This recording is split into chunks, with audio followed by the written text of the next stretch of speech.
تو پہلے بتا دینا اپنی قوم کو کہ جب میں دروازہ کھولوں گا اندر سے پھنیرا سانپ نکلے گا, ایک کوبرا نکلے گا, پھنیرا سانپ, چھجلیا پچیس کی آڑی پنجابی, پھنیرا سانپ نکلے گا, وہ شیطان ہے, اس کو مار ڈالنا, وہ تمہارا بگاڑے گا کچھ نہیں, صرف تمہاری ایک لاٹھی کا محتاج ہوگا, مار ڈالنا اس کو.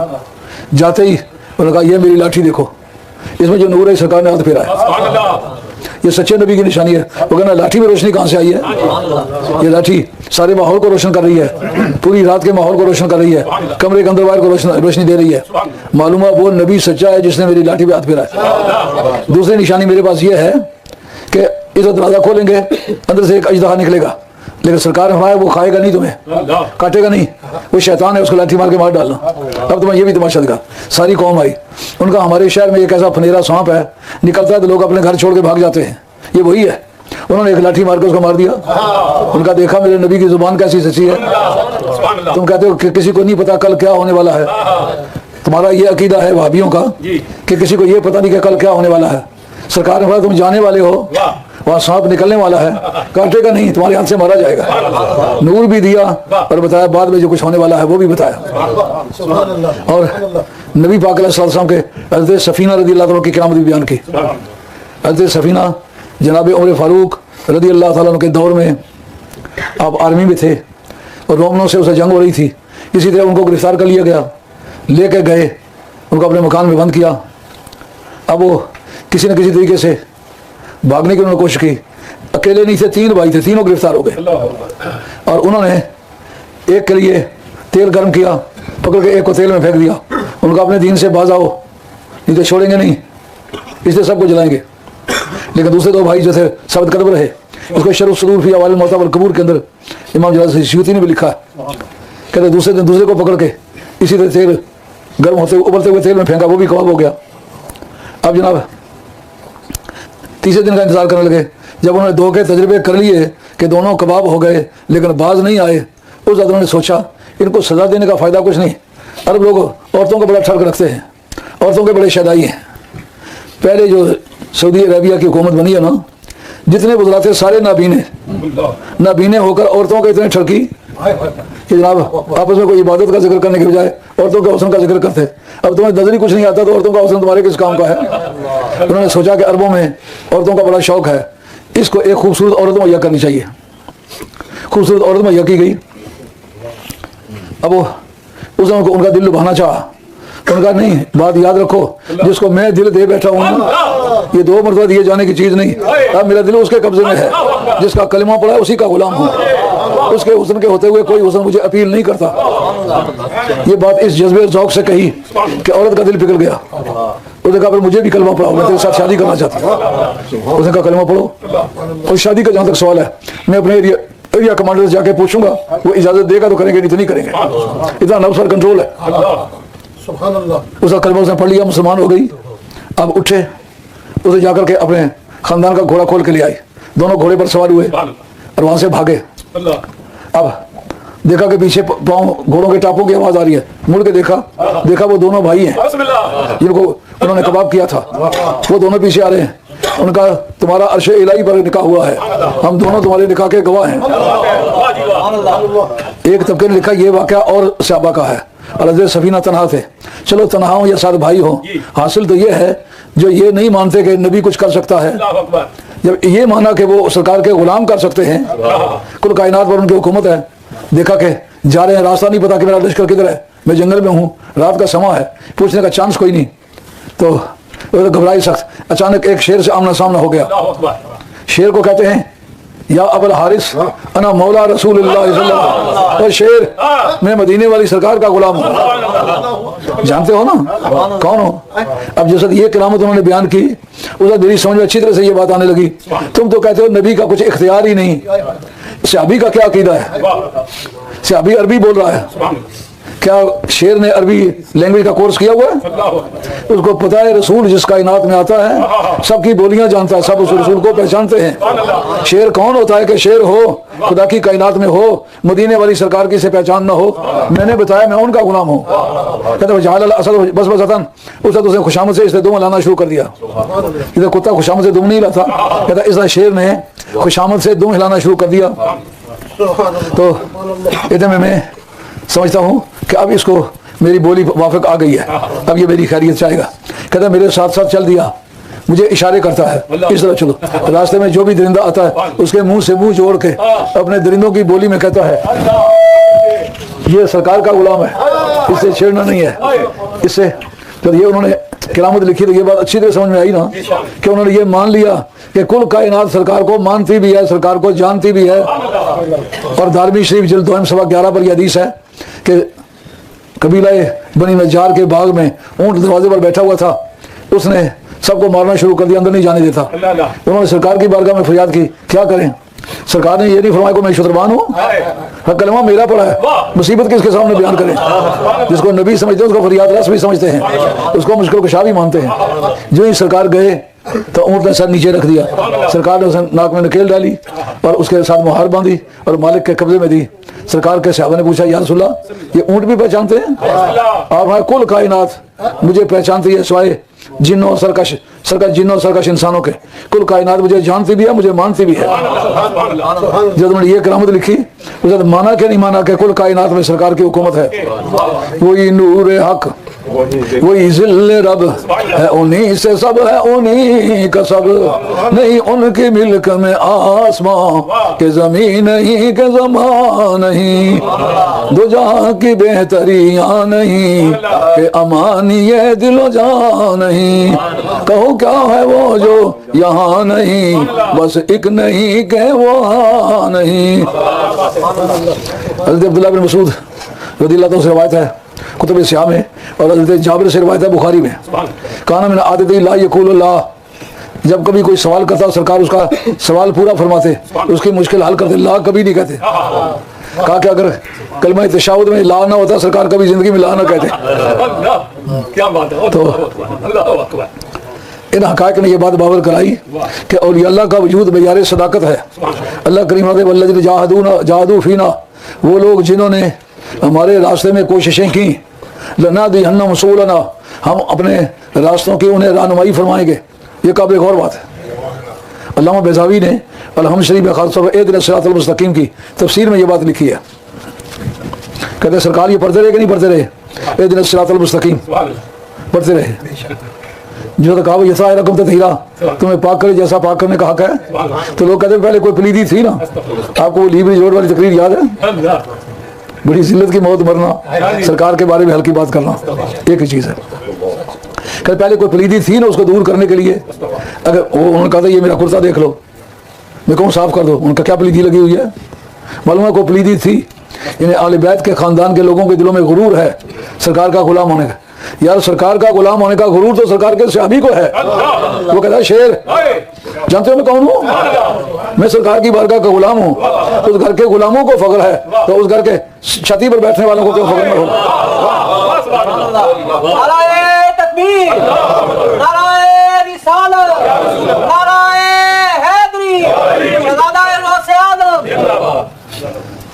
عرض خدمت ہے, قرآن مجید نے جب یہ بات کہی نا, وہ لوگ جنہوں نے ہمارے راستے میں جہاد کیے ہم عنقریب ان کو اپنے راستوں کی رہنمائی کریں گے. یہ علامہ بیضاوی نے اس موضوع پر بات لکھی ہے کہ تمام صحابہ کرام اہدنا الصراط المستقیم پڑھتے تھے کہ نہیں, سرکار خود پڑھتے تھے کہ نہیں, تمام اولیاء اللہ پڑھتے آئے کہ نہیں. اگر کہا جائے کہ پہلے گمراہی پر ہیں جو اب صراط مستقیم مانگ رہے ہیں, اللہ کریم سیدھا راستہ دکھا, کہا نہیں, بات کو سمجھو, سیدھے راستے کی کئی منزلیں ہیں, اسے تطہیر کی بھی کئی منزلیں ہیں. جہاں تک پاکیزگی دی جا چکی ہے, خمیر مصطفیٰ کو دی جا چکی ہے, میں اور علی ایک نور سے ہیں. نور کی جو تخلیق ہے اس پر اعتراض کیا ہے, لیکن اس میں ترقی درجات ممکنات میں سے ہے. اس لیے طہارت میں طہارت, طہارت میں طہارت, جیسا کہ ایک شخص نے وضو کیا ہوا ہے, وضو پہ وضو کرے تو اس کی طہارت بڑھ جائے گی, منع نہیں ہے. یہ نہیں کہہ سکتے کہ پہلے بے وضو تھے جو وضو کیا, نہیں, وضو تھا, وضو پہ وضو کیا ہے, اس سے طہارت بڑھ گئی ہے. اللہ حاضر قیاس. اس طرح اولیاء اللہ کے زمروں کو رب یقین دلاتا ہے, کہتے جنہوں نے ہمارے راستے میں جہاد کیے ہم ان کو اپنے راستوں کی ہدایت فرمائیں گے. جنہوں نے جہاد کیے وہ ہدایت پر نہیں تھے, وہ لوگ جنہوں نے ہمارے راستے میں جہاد کیے. قرآن کی آیت ہے والذین جاہدوا فینا, وہ لوگ جنہوں نے ہمارے راستے میں جہاد کیے, لنہدینہم سبلنا, ہم ان کو اپنے راستوں کی رہنمائی فرمائیں گے. یار جہاد کیا ہے, کلمہ پڑھے بغیر جہاد کیا ہے, سرکار پر ایمان لائے بغیر جہاد کیا ہے, اپنی جان مال کی قربانی دی ہے, اسلام کو پوری طرح سے تسلیم کیے بغیر انہوں نے یہ جہاد کیا, تو جہاد تو ایک عظیم ترین عبادت ہے. اس تک اس وقت پہنچے کہ سر بیچے اساں سودا کیتا دربار مدینے والے تھی صدقے نہیں میری جند جان سیو بازار مدینے والے تو. جنہوں نے جہاد کیے ان کا رنگ ایک آپ کو بتاؤں. ٹائم ختم ہو رہا ہے. بڑا قیمتی مسئلہ ہے, کسی دوسرے وقت مرض کر. نہیں وہ بڑا قیمتی مسئلہ ہے. صحابی کو پانی دیتے وہ کہتا میں نہیں پیتا. اس کا نام ہے ارتصاص. اگر وہ پی لیتا اس کے بعد مر جاتا شہید ہوتا, مگر حقیقتاً شہید ہوتا, حکماً شہید نہ ہوتا. یہ دوسرے موقع پر عرض کرنے کے ٹائم تھوڑا وقت اختتام پذیر ہو گیا. اب میں آپ سے اجازت چاہتا ہوں. سید بدر حسین شاہ گیلانی سے کہتا ہوں کہ وہ کھڑے ہو کر جو اعلانات کرنا چاہتے ہیں وہ کریں. وما علینا الا البلاغ المبین واخر دعوانا ان الحمد للہ رب العالمین. الصلاۃ والسلام علی رسول الکریم.